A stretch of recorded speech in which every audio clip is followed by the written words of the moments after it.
here at Brookwood High School, Snellville, Georgia. 2018 offensive lineman Casey Holman. Casey, obviously, if people don't know, they should. You're committed to Duke. You just kind of look at what you have going on. I can't really see the D on the shirt, but I'm going to scroll down right there and you can see he is wearing the Duke gear. Obviously, very excited you are about your decision. You like, obviously, the combination of academics and athletics at Duke, as most kids do. What was the one thing that put, I mean, you had a long list of offers. What was the biggest piece of the puzzle that Duke had that maybe other schools didn't have for you? Well, there's a lot of good schools. I had more offers than I could count, honestly. But Duke, they stood out. The relationships they've built with me, with Coach Ferris and Coach Cutcliffe, reaching out to me. It's just great. We've built a great relationship over the past few months. In academics, that was honestly the deciding factor. It's not a 4-year decision, it's a 40-year decision. Everyone says that, but it's honestly true. I love everything. The football is going nowhere but up. We got some good commits right now with Taj Rice and Gunnar Holberg, quarterback. It's going good.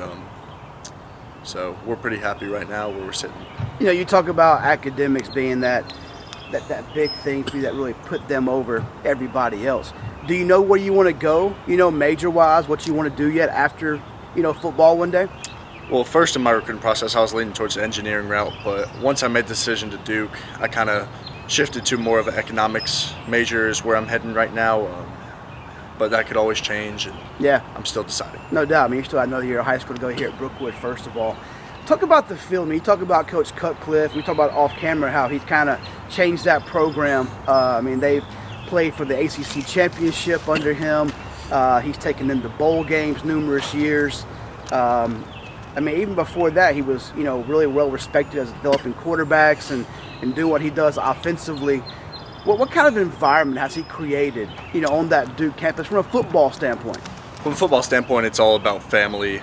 Just like what I have here at Brookwood, we have a saying, "Family, forget about me, I love you."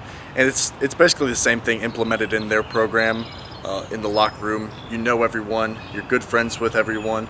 It's just a family atmosphere that they're building, and the relationships they have on the team with the coaches and the players, it's something that you don't see at most colleges.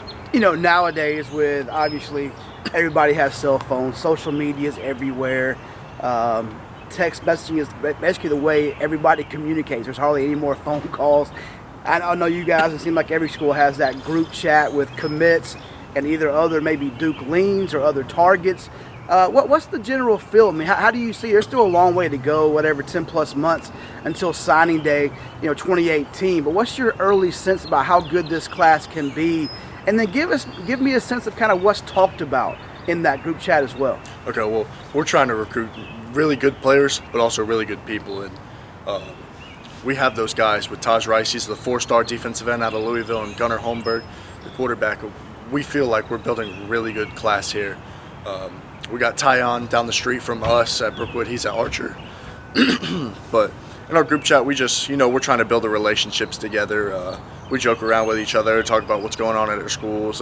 Me and Tyon talk a little crap to each other. We're playing each other in the dome. So it's a really good atmosphere. We're just building relationships even before we get to the campus. Now, what do you work on now? I mean, have you even got any kind of direction from the Duke staff as far as your game, to take that game to the next level, being prepared to go on and play early at Duke? Well, Duke sees me more of an inside interior lineman, center or guard, so I've been snapping a little bit.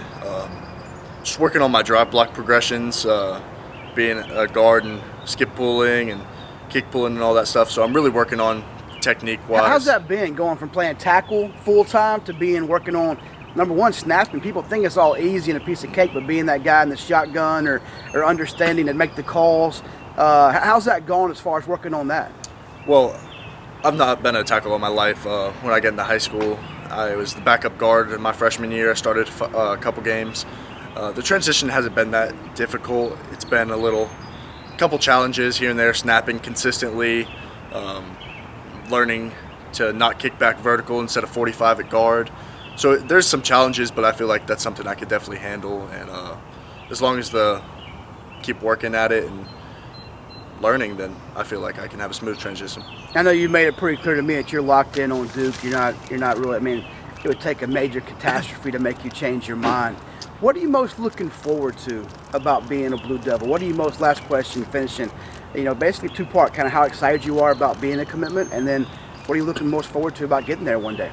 I'm definitely just looking forward to the atmosphere they have going on. I mean, Coach Cutcliffe, he's the best. I mean, people say it all the time, but it's true. He's a really good guy, and honestly, he's a better football coach. And just the relationships I have with all the coaches, the relationships I already have with the commits, and even the 2017 commits with Will Taylor down the street and Drew Jordan, I have really good relationships with those guys, and I feel like we could do something special.